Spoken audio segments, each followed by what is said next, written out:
Politicians have traditionally hidden behind three things: the flag, the Bible, and children. No child left behind. No child left behind. Oh, really? Well, it wasn't long ago you were talking about giving kids a head start. Head start, left behind. Someone's losing fucking ground here.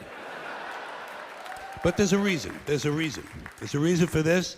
There's a reason education sucks, and it's the same reason that it will never, ever, ever be fixed. It's never going to get any better. Don't look for it. Be happy with what you got.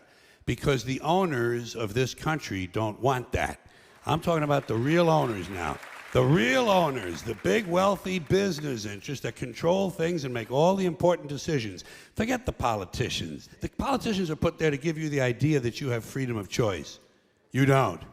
You have no choice. You have owners. They own you. They own everything. They own all the important land. They own and control the corporations. They've long since bought and paid for the Senate, the Congress, the state houses, the city halls. They got the judges in their back pockets. And they own all the big media companies, so they control just about all of the news and information you get to hear. They got you by the balls.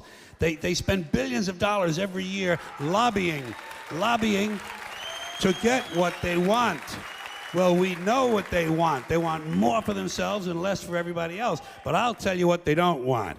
They don't want a population of citizens capable of critical thinking. They don't want well-informed, well-educated people capable of critical thinking. They're not interested in that. That doesn't help them. That's against their interest. That's right. They don't want people who are smart enough to sit around the kitchen table and figure out how badly they're getting fucked by a system that threw them overboard 30 fucking years ago. They don't want that. You know what they want? They want obedient workers. Obedient workers. People who are just smart enough to run the machines and do the paperwork, and just dumb enough to passively accept all these increasingly shittier jobs with the lower pay, the longer hours, the reduced benefits, the end of overtime, and the vanishing pension that disappears the minute you go to collect it. And now they're coming for your Social Security money. They want your fucking retirement money. They want it back, so they can give it to their criminal friends on Wall Street. And you know something? They'll get it. They'll get it all from you sooner or later, because they own this fucking place. It's a big club, and you ain't in it. The 10 Commandments. Here's my problem. Why are there 10? You don't need 10. I think the list of commandments was deliberately and artificially inflated to get it up to 10. It's a padded list. Here's what they did. About 5,000 years ago, a bunch of religious and political hustlers got together to try to figure out how to control people, how to keep them in line. They knew people were basically stupid and would believe anything they were told, so they announced that God had given them some commandments. Up on a mountain, when no one was around, God had given them the 10 Commandments. But let me ask you this. When they were sitting around making this shit up, why did they pick 10? Why 10? Why not 9 or 11? I'll tell you why. Because 10 sounds official. 10 sounds important. They knew if it was 11, people wouldn't take it seriously. Say, what, are you kidding me? The 11 Commandments? Get the fuck out of here. But 10 sounds important. 10 is the basis for the decimal system. It's a decade. It's a psychologically satisfying number. The top 10, the 10 most wanted, the 10 best dressed. So having 10 commandments was really a marketing decision. To me, it's clearly a bullshit list. It's a political document artificially inflated to sell better. I'm going to show you how you could reduce the number of commandments and come up with a list that's a little more workable and logical. We're going to start with the first 3, and I'll use the Roman Catholic version because those are the ones I was taught as a little boy. I am the Lord thy God. Thou shalt not have strange gods before me. Thou shalt not take the name of the Lord thy God in vain. Thou shalt keep holy the Sabbath. Right off the bat, the first 3, pure bullshit. Sabbath day, Lord's name, strange gods. Spooky language. Spooky language. Designed to scare and control primitive people. In no way does superstitious nonsense like this apply to the lives of intelligent, civilized humans in the 21st century. You throw out the first 3 commandments, you're down to 7. Next, honor thy father and mother. Obedience, respect for authority. Just another name for controlling people. The truth is, obedience and respect should not be automatic. They should be earned. They should be based on the parent's performance. Parents performance. Right? Some parents deserve respect, most of them don't. Period. You're down to 6. Now, in the interest of logic, something religion is very uncomfortable with, we're going to jump around the list a little bit. Thou shalt not steal, thou shalt not bear false witness. Stealing and lying. Well, actually, these two both prohibit the same kind of behavior. Dishonesty, stealing, and lying.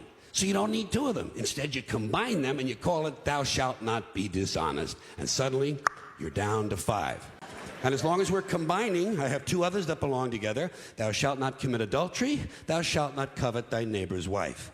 Once again, these 2 prohibit the same kind of behavior, in this case, marital infidelity. The difference is coveting takes place in the mind, and I don't think you should outlaw fantasizing about someone else's wife.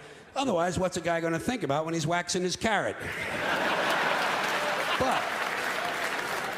But marital fidelity is a good idea, so we're going to keep the idea and call this one, thou shalt not be unfaithful. And suddenly, we're down to 4. But when you think about it, honesty and fidelity are really part of the same overall value. So in truth, you could combine the 2 honesty commandments with the 2 fidelity commandments and give them simpler language, positive language instead of negative, and call the whole thing, thou shalt always be honest and faithful, and we're down to 3. Thou shalt not covet thy neighbor's goods. This one is just plain fucking stupid. Coveting your neighbor's goods is what keeps the economy going. Your neighbor gets a vibrator that plays "O Come All Ye Faithful." You want to get one too.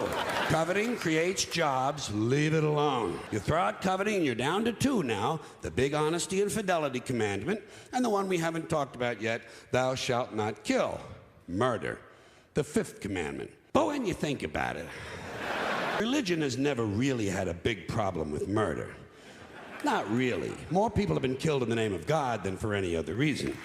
All you have to do is look at Northern Ireland, the Middle East, Kashmir, the Inquisition, the Crusades, and the World Trade Center to see how seriously the religious folks take thou shalt not kill. The more devout they are, the more they see murder as being negotiable. It's negotiable. You know? It depends. It depends. It depends on who's doing the killing and who's getting killed. So, with all of this in mind, I leave you with my revised list of the 2 commandments. Thou shalt always be honest and faithful to the provider of thy nookie. And thou shalt try real hard not to kill anyone, unless, of course, they pray to a different invisible man from the one you pray to. 2 is all you need. Moses could have carried him down the hill in his fucking pocket. And if they had a list like that, I wouldn't mind those folks in Alabama putting it up on the courthouse wall. As long as they included one additional commandment, thou shalt keep thy religion to thyself. Thank you. Thank you. Thank you, everybody. Thanks for coming in. I appreciate it.